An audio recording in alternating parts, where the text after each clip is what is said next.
जय जगन्नाथ दर्शक बंधु आसतु उषुमा ग्रामर प्रभु कालियागोस्वामी अलौकिक मंदिर रहस्य विषय जानिबा। प्रभु कालियागोस्वामी आविर्भाव होउची 500 वर्षरू ऊर्ध्व। मंदिर अलौकिक किंवदंती होउची महापुरुष अच्युतानंद तांकर किछि सखा मानकु संग्रह करथिले। सेतिके बेले पंचसखा हेकि कालिया गोसाई एठी आविर्भूत होइथिले। ये हेउछंती कालिया गोसाई प्रभुंकर मुख्य पीठ हेउची अंधटी। पंचसखाक नाम हैला गोरा गोसाई जहाँकि तांकर आविर्भूतर स्थान है रायपुर। धनी गोस्वामी राहुरा जहाँकि आविर्भूतर स्थान। बाहुड़ा गोस्वामी हूँ कुचकंटा आविर्भूतर स्थान। कंबु गोस्वामी आविर्भूतर स्थान फतगड़ मठ। 500 वर्षर पूर्वर एसबू रहस्यर घटना।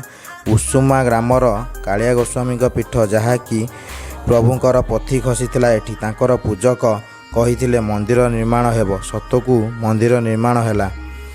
एही पीठर अलौकिक रहस्य हेउची अवर्णनीय।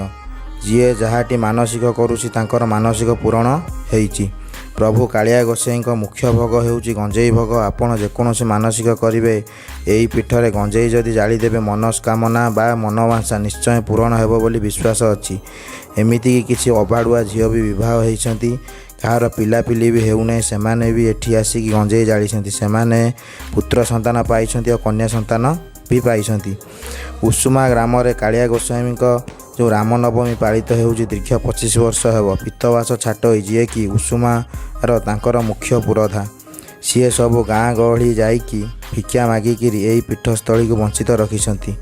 उषुमा, दक्षिण उषुमा, उत्तर उषुमा, गबबस्त, साइंस, जिगिनीपुर, भालियापदा, अरिल एसबू ग्रामर लोक मैंने आर्थिक साहाय्य भी करती।